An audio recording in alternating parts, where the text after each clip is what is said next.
flickering artificial lighting of a darkened room illuminates Admiral Efren. Alar's a red-skinned creature with distinctive spine-like protrusions on her head. Her voice, shaking with terror, reveals a chilling tale about a galaxy that had long ago renounced warfare in favor of peace. Across their expansive civilization, the principles of disarmament, exploration, and guiding other species towards pacifism had become a way of life.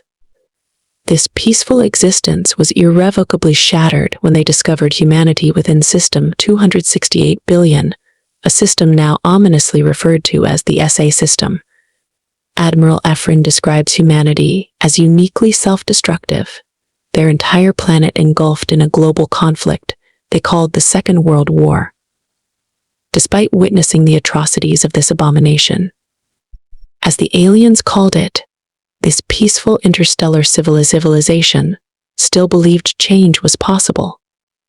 They had successfully converted other warlike species to the path of pacifism, but their observations of Earth convinced them that humanity was far beyond their help, too consumed by suspicion and paranoia to ever embrace a different path.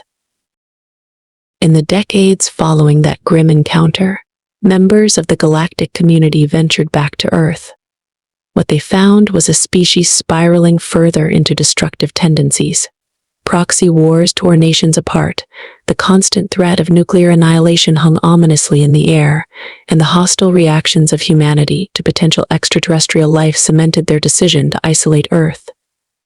To protect themselves from the danger brewing on this volatile planet, they deployed an impenetrable force field around Earth's entire solar system.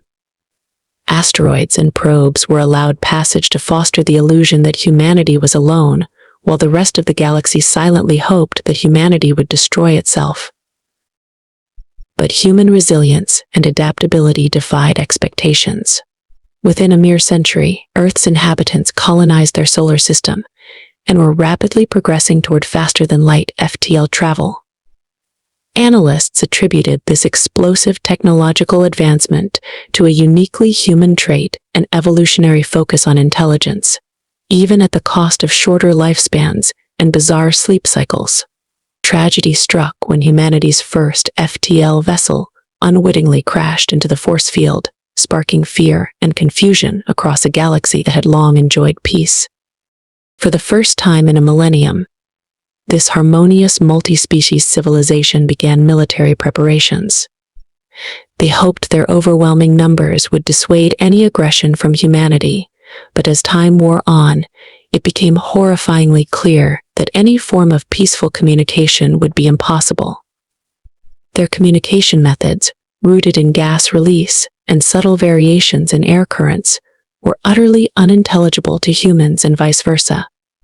Humanity, meanwhile, had detected the force field through stealthy probes, and their response was swift and decisive.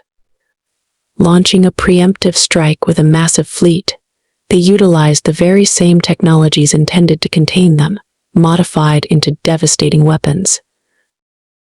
Admiral Efren speaks of the profound shame felt across the galaxy, forced to abandon their pacifist ideals in a desperate attempt at defense. Despite lowering the force field, no surrender flags nor white flags of truce were recognized by humanity. In the wars that followed, the peaceful races, unaccustomed to such protracted conflict, were pushed to their breaking point. The Admiral's final moments are recorded as her world, like so many others, is reduced to glass beneath the unrelenting fire of humanity. Her final transmission ends with her death, a poignant reminder of the cost of miscommunication and unchecked aggression. It echoes across the cosmos as a desperate warning: humanity, forged in the crucible of war and driven by exploration, is coming. Those who receive the transmission are faced with a terrible choice: prepare for an inevitable confrontation with a species hardened by conflict, or risk another, potentially futile, attempt to understand a species defined by violence.